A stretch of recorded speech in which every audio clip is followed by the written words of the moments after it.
Welcome to Mornings with Patty, in which I read from one of 6 meditation books. I give a passage and share it, and then I give you my take. If you like this kind of content, subscribe below.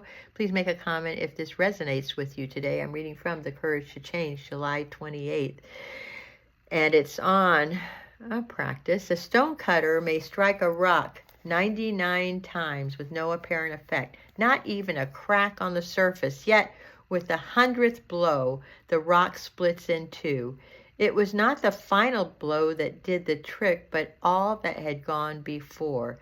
The same is true of our spiritual journey. Perhaps I am working on accepting things as they are, or learning to detach, or struggling with self-pity, or a meditation practice.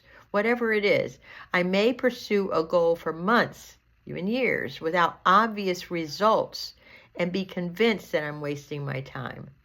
But if I continue to share about my struggle, or taking it one day at a time, or being patient with myself, I may awaken to find that I have changed, seemingly overnight, and suddenly I have the acceptance, detachment, or serenity I have been seeking. And the results may have revealed themselves abruptly, but I know that all those months of faith and hard work made the changes possible.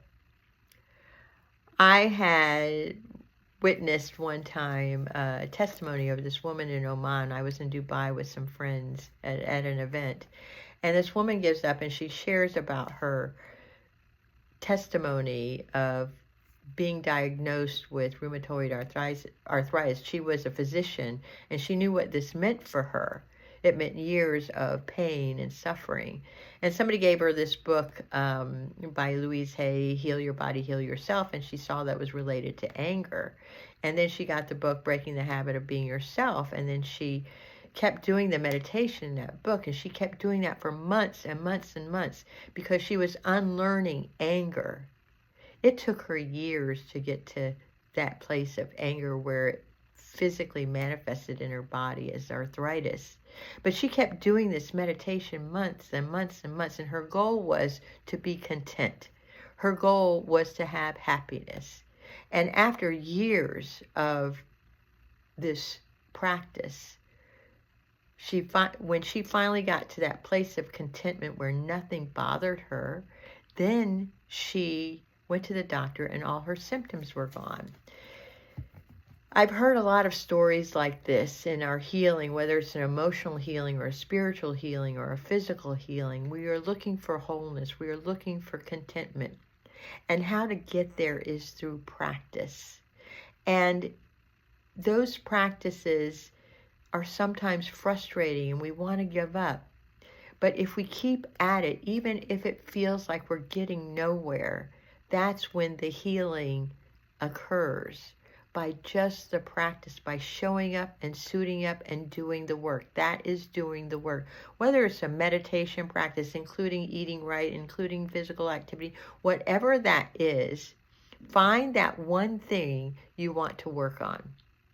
Whether it's acceptance, whether it's detachment, whether it's not feeling guilty when you stand up for yourself, whatever that practice is, choose that one thing and practice it day in and day out.